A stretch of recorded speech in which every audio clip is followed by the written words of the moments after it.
ఒక్కసారి ఆలోచించండి.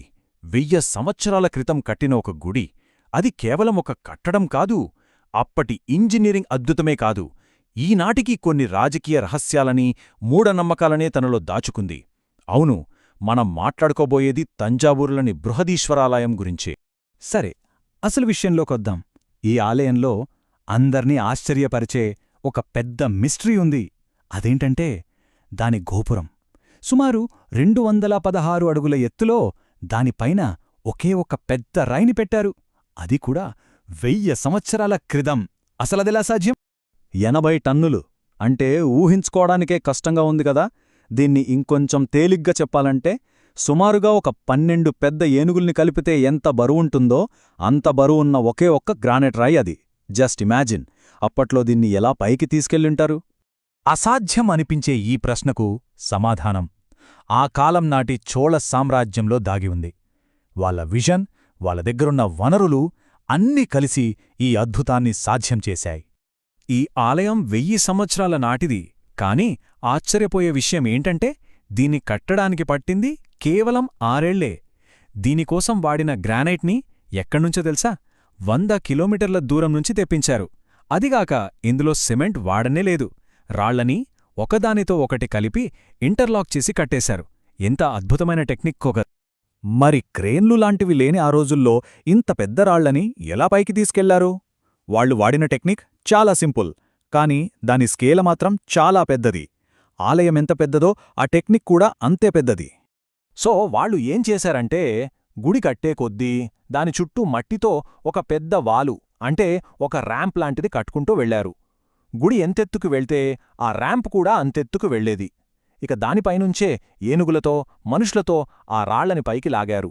చివరికి ఆ 80 టన్నుల శిఖరాన్ని కూడా అదే పద్ధతిలో పైకి తీసుకెళ్లి పెట్టారు.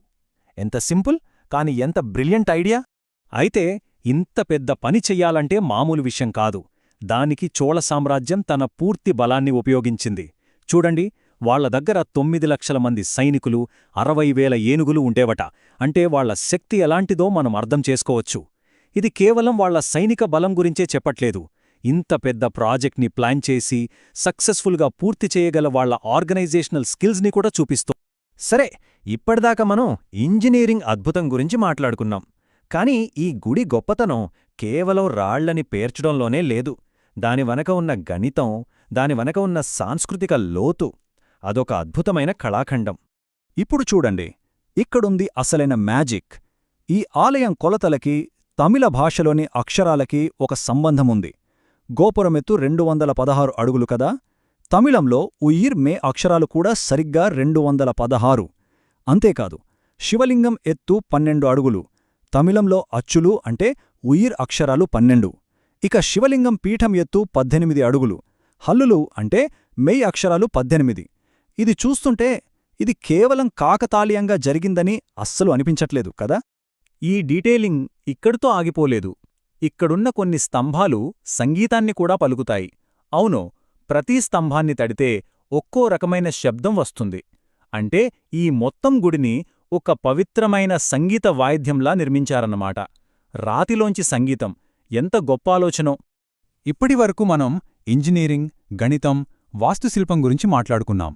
కాని ఈ గుడికి మరో కోణం కూడా ఉంది. అది ఇంజనీరింగ్కి సంబంధించింది కాదు. ఒక ఆధునిక నమ్మకానికి, ఒక రాజకీయ పురాణానికి సంబంధించిందే. అదే ఈ గుడికున్న శాపం గురించిన కథ. ఇక్కడ ప్రచారంలో ఉన్న ఒక బలమైన నమ్మకమేంటంటే, ఏ రాజకీయ నాయకుడైనా ఈ గుడి ప్రధాన ద్వారం గుండా లోపలికి వెళ్తే వాళ్ళ అధికారం పోతుందిట, లేదా కొన్నిసార్లు ప్రాణాలకే ప్రమాదమని కూడా అంటారు. ఈ నమ్మకానికి బాగా బలం చేకూరింది 1984లో జరిగిన ఒక సంఘటన తర్వాత. అప్పటి ప్రధానమంత్రి ఇందిరాగాంధీ ఇంకా తమిళనాడు ముఖ్యమంత్రి ఎంజీఆర్ ఇద్దరూ గుడిలోకే ప్రధాన ద్వారం నుంచే వెళ్లారు.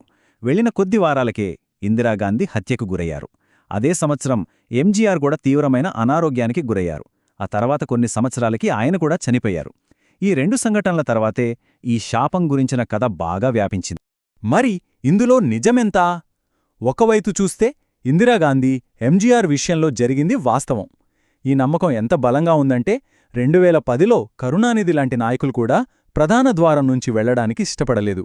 కాని మరోవైపు చారిత్రకంగా చూస్తే ఈ శాపం గురించి ప్రాచీన గ్రంథాల్లో గాని అధికారిక రికార్డులలో గాని ఎక్కడ ఒక్క మాట కూడా లేదు. అంటే జరిగిన సంఘటనలకి ఈ శాపానికి సంబంధం ఉందని చెప్పడానికి ఎలాంటి చారిత్రక ఆధారాలు లేవన్నమాట. అందుకే ఈ గుడికి ఒక డ్యువల్ లెగసీ ఉంది. ఒకవైపు ఇది మన కళ్ళకి కనిపించే ఒక ఇంజనీరింగ్ అద్భుతం, మరోవైపు ఇది తరతరాలుగా చెప్పుకుంటున్న ఒక మిస్టరీకి కేంద్రబిందువు. సో ఈ ఆలయం మనల్ని ఇంతలా ఎందుకు ఆకట్టుకుంటుంది అంటే దాని వెనుక చాలా కారణాలున్నాయి. దాని ఇంజనీరింగ్ అద్భుతం, దాని కొలతల్లో దాగున్న పవిత్ర సంఖ్యాశాస్త్రం, ఆ రాజకీయ శాపం గురించిన కథలు, ఇంకా దానిలోని కళాత్మకత, ఇవన్నీ కలిస్తేనే బృహదీశ్వరాలయం. చివరగా ఒక ప్రశ్న: ఈ ఆలయానికి అసలైన శక్తి ఎక్కడ నుండి వస్తోంది? దాన్ని నిర్మించిన రాళ్ల నుండి, సైన్స్ నుండా, లేక దాని గురించి మనం ఇప్పటికీ చెప్పుకుంటున్న కథల నుండా? ఏది ఎక్కువ శక్తివంతమైనది? ఆలోచించండి.